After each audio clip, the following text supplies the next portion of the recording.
Welcome to Hasan study classes. आप लोग अच्छे होंगे और अच्छे से स्टडी करते हुए हम आज इस वीडियो में क्लास 11th की इतिहास लेसन 1 लेखन कला शहरी जीवन के वीडियो के स्टार्ट करते हैं। पेज मेसोपोटामिया के बारे में ये यहाँ कहा गया है। मेसोपोटामिया दो शब्दों से मिलकर बना है। वो कौन से शब्द हैं देखते हैं। मेसोपोटामिया यह दो शब्द यानी यूनानी भाषा के दो मेसोस यानी मध्य और पोटोमस यानी नदी से मिलकर बना है। यह भाषा जो है नदी से मिलकर बना है। देखते आगे। मेसोपोटामिया दार्जला और फारत और नदियों के बीच की उपजाऊ धरती को इंगित करती है। यह मेसोपोटामिया है जो फारत और दजला नदी के बीच की उपजाऊ धरती को इंगित करती है, जोड़ती है, उसके बीच में है। यह क्षेत्र आजकल इराक गणराज्य का हिस्सा है। मेसोपोटामिया आजकल इराक गणराज्य का हिस्सा है। अब देख, मेसोपोटामिया की ऐतिहासिक जानकारी के प्रमुख स्रोत किस तरह पता चलता है मेसोपोटामिया के बारे में ये बताया गया है। देखिए, उसकी जानकारी की स्रोत है इमारतें, कब्र, मूर्तियां, आभूषण, औजार, मुद्राएं, मिट्टी की पटियाएं तथा लिखित दस्तावेज। ये स्रोत है मेसोपोटामिया के है। चलते हैं।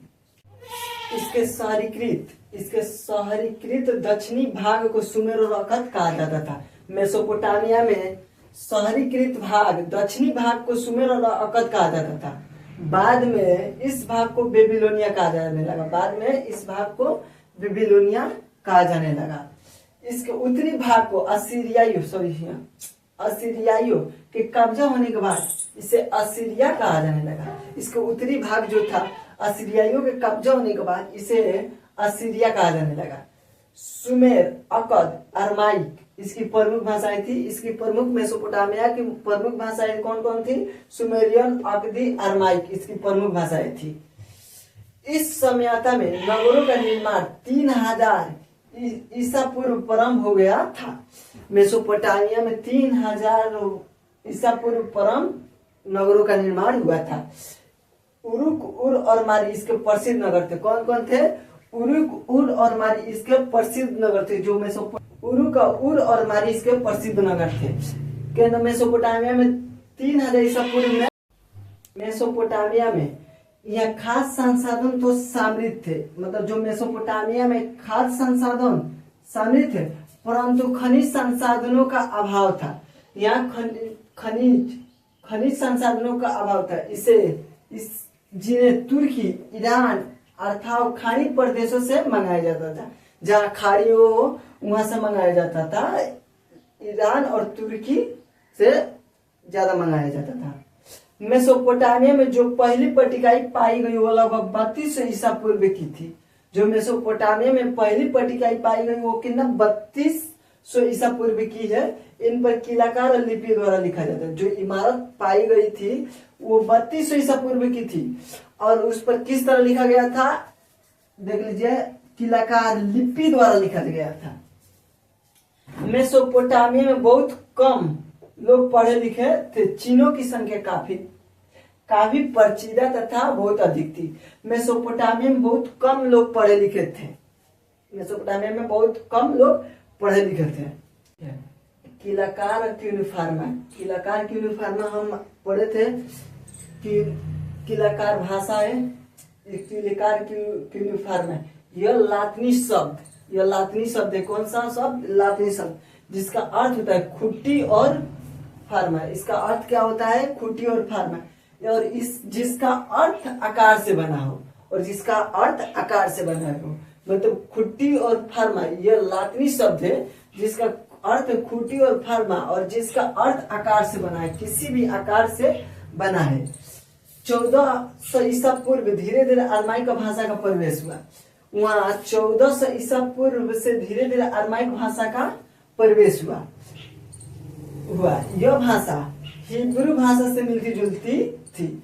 यह भाषा कौन सी? हिब्रू भाषा से मिलती जुलती थी और 1000 ईसा पूर्व के बाद व्यापक रूप से बोली जाने लगी। बोली जाने लगी। कहाँ पर बोली जाने लगी? इराक गणराज्य में आज भी कुछ भागों में बोली जाती है।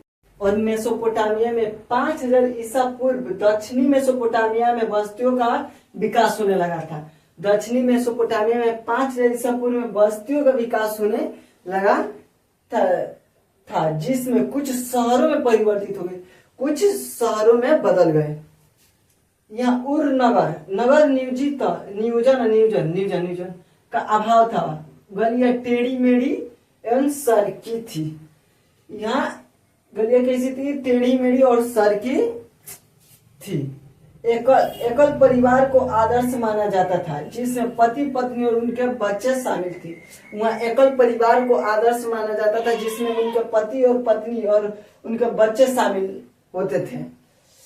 काल गणना और गणित की पूर्ण परंपरा दुनिया को सबसे मेसोपोटामिया के सबसे बड़ी देन है। काले गणना की विराटपूर्ण परंपरा दुनिया को सबसे मेसोपोटामिया के सबसे बड़ी देन है। कहा गया गिलगेमिस उरुक नगर का शासक था। गिलगेमिस कौन था? उरुक नगर का शासक था, महान योद्धा था। वो बहुत महान योद्धा था जिसने दूर दूर तक के प्रदेशों के अपने अधीन कर लिया था। उसने बहुत से देशों को पर राज किया था। देखते हैं आगे।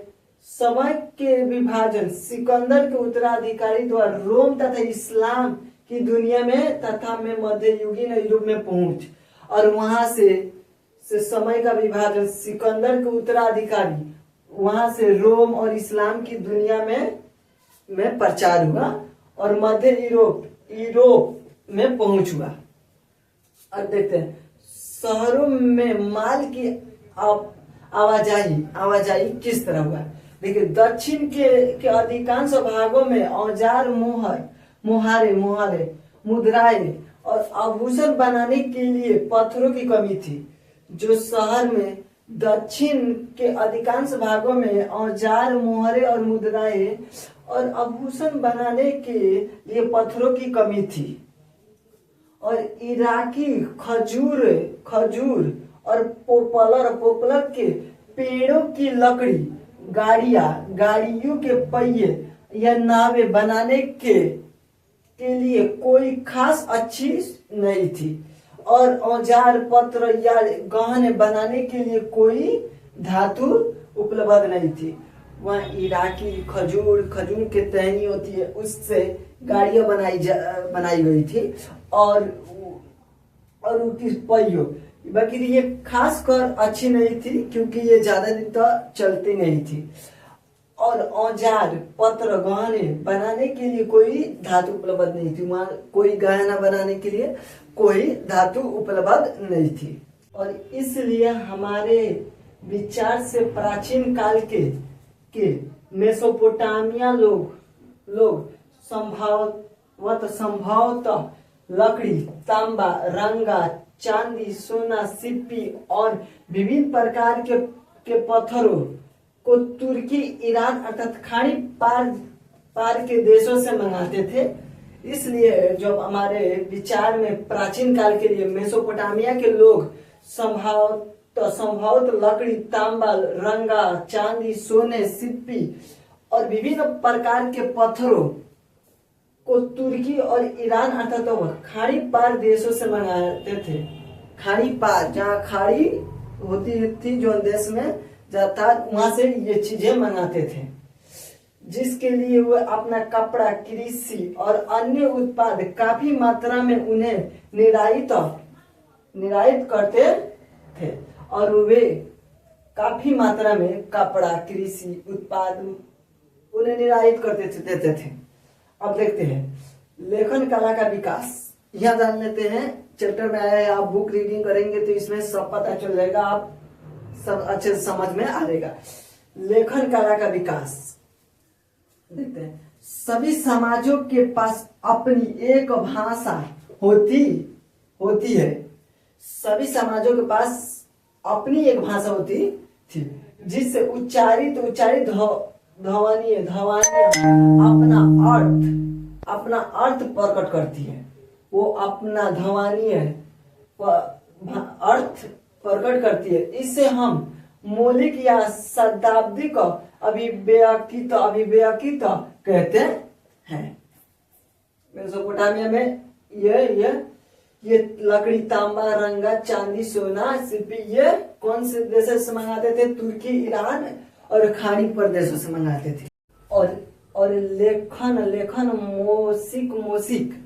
मोसिक भाषा व्याकित से उतना अलग नहीं था। यह जो उतना अलग नहीं था जितना हम अक्सर समझ बैठते हैं। ये जो लेखन मौखिक भावावेकित इतना मुश्किल नहीं था जितना हम समझ बैठे थे। जब लेखन या लिपि के बारे में बात की जाती है, तो उसका अर्थ है उच्चारित ध्वनियां जो दृश्य संकेतों या चिन्हों के रूप में प्रस्तुत की जाती है। यहाँ तो वहाँ बेलो, मछलियां और रोटियों आदि के लगभग 5000 सूचियां मिली। वहाँ कितनी सूचियां मिली? 5000 क्या की मिली? बेलो, मछलियां और रोटियों। जो वहाँ के दक्षिण शहर उरुक के मंदिरों में आने वाली और वहाँ से बाहर जाने वाली, जो वहाँ के दक्षिण शहर के उरुक के मंदिरों में आने वाली और बाहर जाने वाली चीजें के स्पष्ट लेखन कला तभी शुरू हुआ जब समाज को अपने लेन देन का स्थायी हिसाब रखने की जरूरत पड़ी। जब मंदिरों से आने की चीजों के स्पष्ट लेखन कार्य तभी शुरू हुआ जब समाज को अपने लेन देन का अस्थायी हिसाब रखने की जरूरत पड़ी। मेसोपोटामिया संस्कृति में शहरों का महत्व। अब ये देखिए, मेसोपोटामिया संस्कृति में शहरों का महत्व। मेसोपोटामिया वासी शहरी जीवन को महत्व देते थे। मेसोपोटामिया वासी शहरी जीवन को महत्व देते थे जहाँ उनके समुदायों और संस्कृतियों के लोग साथ रहते थे। जहाँ उनके समुदायों और संस्कृतियों के लोग साथ रहते थे। युद्ध में शहरों की नष्ट हो जाने के बाद युद्ध में शहरों को नष्ट हो जाने के बाद वे अपने काव्यों के जरिए उन्हें याद करते थे। मतलब युद्ध में टूट फूट गया तो उसके काव्यों के जरिए उन्हें याद करते थे। मेसोपोटामिया के लोगों को अपने नगरों पर कितना गर्व था। देखिए, मेसोपोटामिया के लोगों को अपने नगरों पर बहुत ज्यादा गर्व था। इस बात का सबसे अधिक मर्म स्पर्शी वर्णन हमें गिलगामेश महाकाव्य के अंत में मिलता है।